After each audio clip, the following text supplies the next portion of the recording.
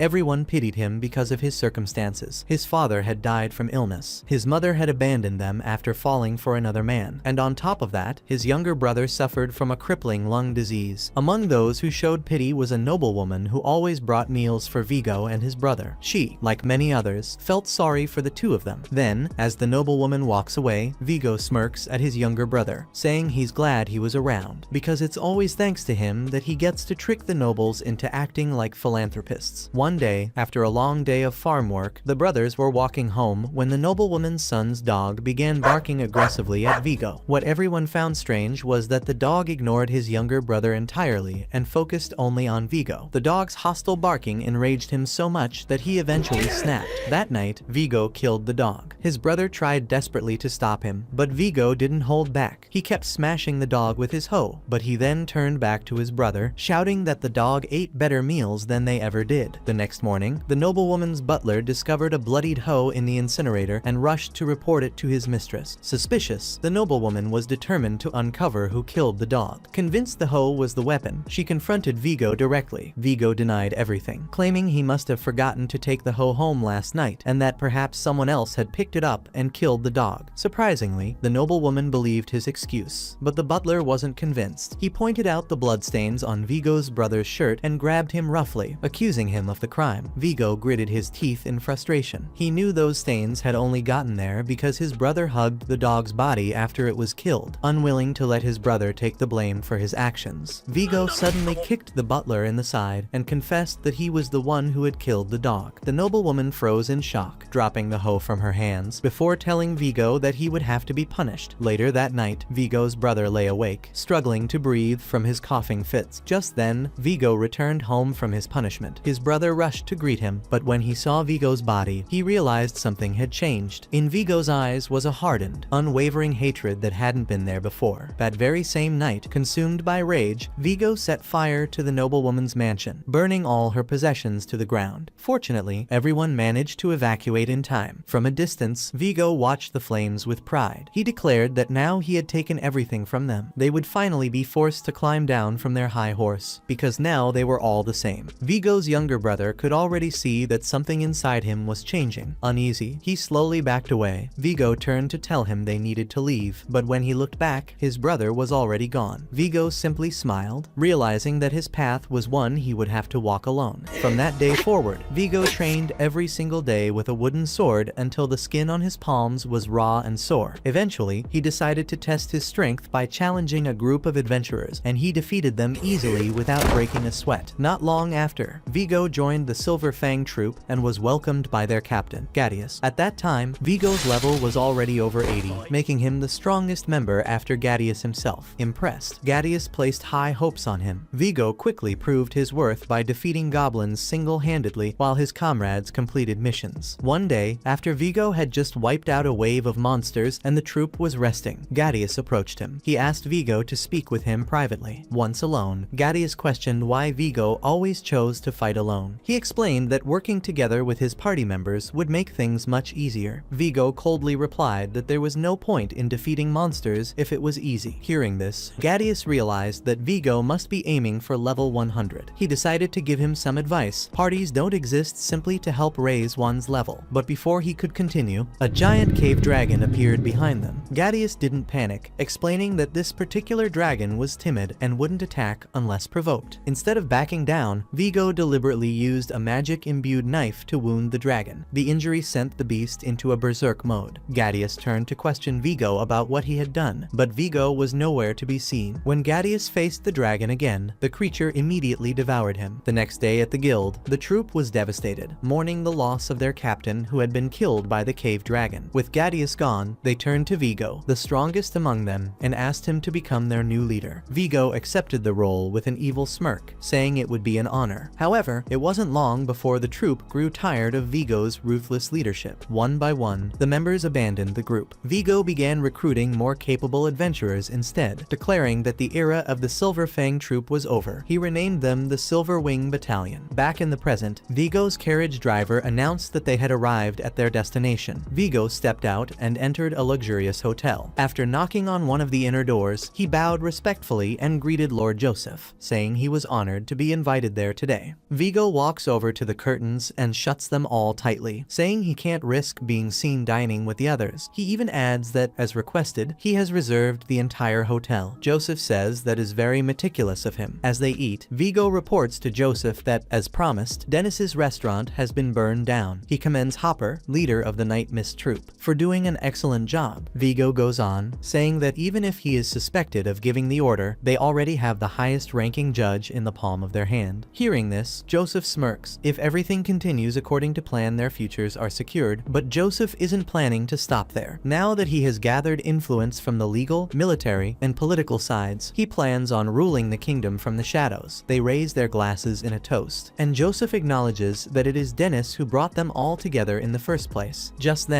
Vivia entered in disguise as a butler, pushing a food cart into the room. Vigo immediately stand up, saying he wasn't allowed to enter without permission. Joseph waved him off, urging him to calm down. Vivia explained that the cook had forgotten to serve one last dish. He lifted the cover from the tray, revealing the most delicious-looking plate of fried rice anyone at the table had ever seen. Everyone except Vigo is stunned. Joseph immediately digs in, shoveling the rice into his mouth in a barbaric manner. Shocked at how delicious it is, Vigo remarks that Joseph's table manners are getting out of hand. Joseph has always believed fried rice is a dish for peasants, but now he can't believe it could taste this good. The others try it as well and agree it is amazing. Joseph eagerly orders Vivia to bring more plates along with the chef who made it. He wants to hire the cook as his personal chef. Vigo sits back, watching the entire scene unfold, silently judging Joseph. In his eyes, Joseph is a despicable man, someone who never practices magic, only flaunts stolen power in front of others. The rest of them are no better. The judge, in particular, is nothing but a scumbag who abuses his position for bribes and favors. Still, Vigo smirks to himself. To him, they are nothing more than stepping stones. When the right time comes, he won't hesitate to get rid of them all. Then, he will rise as the hero who has saved the world from these vulgar criminals. That title will earn him the rank of a noble, and from there he can build a powerful noble house respected by all. But even that won't satisfy him. One day, he plans to topple the king himself and rule the nation with an iron fist. Only then will he be content. Taking a bite of the fried rice, Vigo pauses. The taste is strangely familiar. In the next instant, his eyes widen in shock as he realizes where he has tasted it before. At that moment, the chef bursts through the door wearing a paper bag over his face. He pulls the bag off and reveals himself to be Dennis. He glares at the table and declares he is here to make them pay for burning down his restaurant. Panicked, Joseph orders Vigo to handle the intruder. Vigo drew his sword and demanded to know Dennis's intentions. Without hesitation, Dennis declared that he would take down every single member of Joseph's gang, Vigo included. Vigo tells him it would be pointless. Killing men of such high rank would only earn Dennis an unthinkable punishment, perhaps even the death penalty. Dennis says that he doesn't care. He is only here to repay evil with evil. That boldness surprises Vigo, since it is so unlike the Dennis he once knew. Dennis let out a piercing scream. Everyone in the room, except for Vigo, collapsed to their knees, trembling in terror. As the scream echoed on, Joseph grew so overwhelmed with fear that he broke down and confessed he was the one who had ordered Dennis's restaurant to be burned. Vigo stares in disbelief, wondering why they are suddenly so terrified of Dennis. Looking closer, he sees Dennis channeling a magic technique called Dread Voice. The spell forces its victims to speak the truth and confess to their crimes. Vigo tries to stop Joseph, but it is already too late. Dennis then calls out to Vivia, asking if he has recorded all the confessions. Vivia confirms it. Furious, Vigo lunges at them with his sword, but the mage and Vivia leap out of the window just in time. Rushing to the edge, Vigo looks down and his jaw drops. Below, the restaurant is packed with the capital's strongest wizards and renowned sages, all staring up at him. Dennis smirks up at Vigo and declares, "Welcome to the new short-term, open-air adventurers restaurant." Vigo is clearly pissed off, wondering why all the royal capital's mages have gathered here as well. The mages step forward and accuse him, saying they heard he and the judge worked together to burn down Dennis's restaurant, an act that also destroyed the precious grimoires they valued so highly. They declare they cannot stand by idly after such a crime.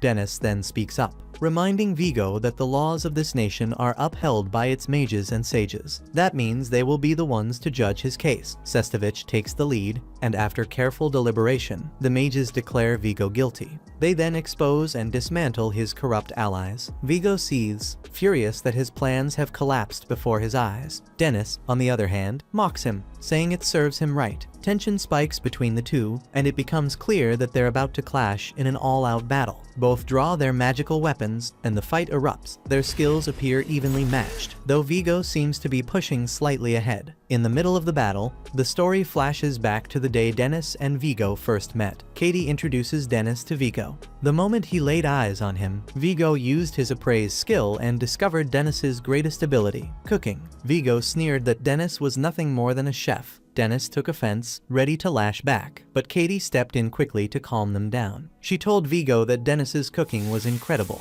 and that he would be an excellent addition to their team. Vigo, though unimpressed at first, gave in. He agreed to let Dennis join the Silver Wing, but only on the condition that Dennis worked hard to prove his worth. From that day forward, Dennis officially became a member of the Silver Wing. A few days later, the group was seen inside a dungeon after battling a powerful monster, one that only Vigo was strong enough to defeat. After the victory, it was time to eat, and Dennis proudly brought out a massive slab of meat, announcing he would make hamburgers for dinner. Katie and the others were thrilled at the idea. While Dennis prepared the meal, Vigo struck up a conversation. He told Dennis to hurry up, explaining that if his calculations were correct, a far stronger monster lurked deeper inside the cave. Dennis asks why Vigo even cared. Their mission was only to slay one monster, which they had already done. But Vigo shrugged and said it was boring to just follow orders. Laying his sword down, he boldly asked Dennis why he was so determined to reach level 100 in the first place. Dennis hesitated. He didn't really have a clear reason, so he struggled to find an answer. Before he could speak, his attention shifted.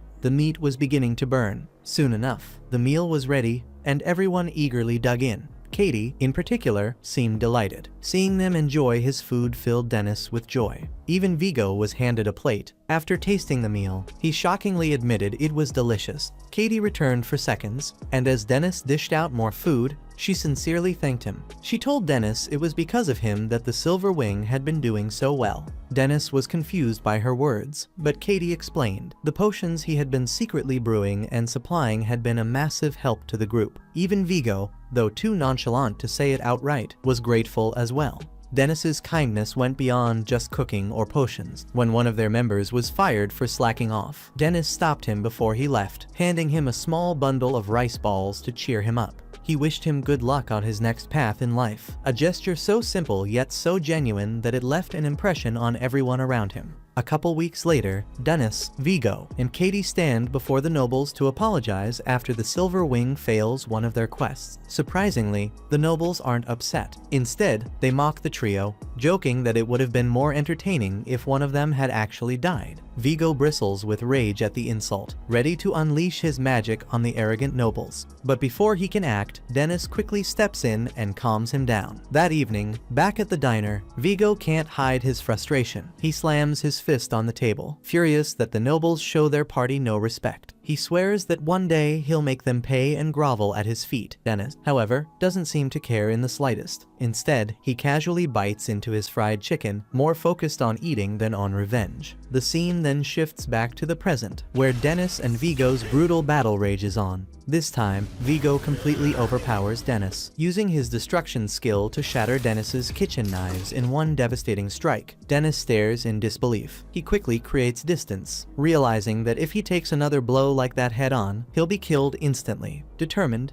Dennis uses his magic to heighten his senses and repair his weapon. With his knives restored and his reflexes enhanced, he steels himself for another round. Vigo sneers, asking Dennis why he's suddenly fighting with so much passion. The Dennis he knew was always laid back, never caring enough about anything to risk his life. Even if Dennis has changed, Vigo tells him he's still nothing more than a spoiled brat, someone who got lucky being taken in by a rich mama. With that insult, Vigo launches another furious attack.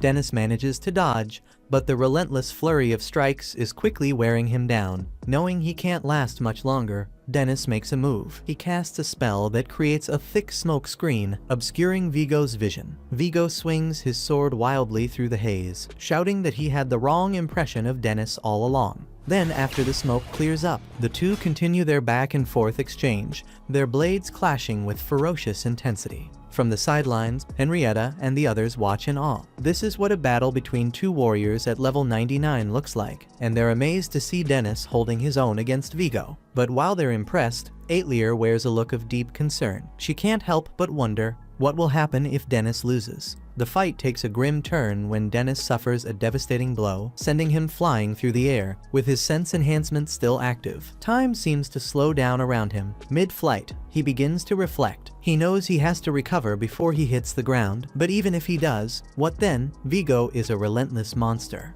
As he tumbles through the air, Dennis admits something to himself. Vigo may be a pain in the neck, but he's also undeniably strong. He begins to question how he even ended up here. All he ever wanted was simple: to cook the food he loved, run his own restaurant, and help people while earning their trust. He believed that if he did that, he'd naturally reach level 100 in no time. So where did it all go wrong? His thoughts drift back to his days as a sous chef at Black's restaurant. He remembers Jean telling him that he would never reach level 100. In her eyes, no matter how hard he tried, his limit would always be level 99. But Dennis never believed her. To him, her words were nothing but nonsense. After all, his level had skyrocketed at incredible speed over the past few weeks. He was so sure he'd catch up to Jean at level 100 in no time. However, Jean tells him he's going to need something a little different if he's ever going to reach level 100. She says that a ruffian like him, who only ever does things half-heartedly, would never be able to achieve it. Dennis asks her what he would need then, but in response, she tells Dennis that if he can't figure that out, there's no way he would be able to reach level 100. Back in the present, Dennis lands on his feet and reminds himself why he wanted to become a cook in the first place. Why did he work so hard to make all that food? Was it simply because the head chef had taken him in when he had nowhere else to go? He remembers the day Jean served him the most delicious fried rice he had ever tasted, and from that moment on, he knew he wanted to create meals that could bring the same joy to others. He realizes what he's been chasing after all this while is the feeling he got after eating that delicious fried rice. It gave him a sense of warmth, to be someone who could serve meals that were packed with so much flavor. Instead of being served, he wanted to be the one serving the people. To all the people who were going through hardship and those facing sad situations, being able to make them happy and smile, giving them the strength to live through the next day. That's the kind of food he wanted to make. That's why he became a chef. As he comes to this realization, he goes unconscious, but he immediately wakes up as he hears the voices of his comrades calling out to him. He looks at them and realizes he's put worried looks on their faces, and he has to make things right. Aetlier yells out to Dennis, telling him not to lose and to kick Vigo's butt. Meanwhile, Vigo charges towards Dennis, ready to deliver a fatal blow. Dennis grips his kitchen knives, getting ready to make an action. Before the collision, he thinks back to yet another encounter he had with Jean, where she tells him that level 100 isn't a place you reach for. It isn't something you aim for or something you become. It's something you are without even realizing it. But the problem Dennis has is that he doesn't even know what that's supposed to feel like. To explain, Jean tells him the story of the bluebird, how it traveled all over the world looking for happiness. But its true happiness was closer than it thought. She says that levels work the same way. There's only a tiny difference between level 99 and level 100. It's just a matter of whether what you already possess manifests. She places her finger on Dennis's heart, telling him that's where the key to reaching level 100 lies. It's just that he didn't know it. Now on the battlefield, Dennis realizes what she was talking about all along. Vigo leaps into the air, ready to deal a fatal blow on Dennis. Then, as he launches the attack, Dennis blocks it, much to Vigo's surprise. A rainbow-colored aura surrounds Dennis, and everyone can see he has become much stronger. With this new power surging through him, Dennis realizes that strength alone isn't enough, and neither is just making delicious food. He vows to become someone who can protect the smiles of those he loves. His energy builds, ready to unleash a fatal blow on Vigo. Vigo stares in disbelief, wondering where all this power suddenly came from. That was episode 11. Subscribe to not miss the next part and watch the next video on screen.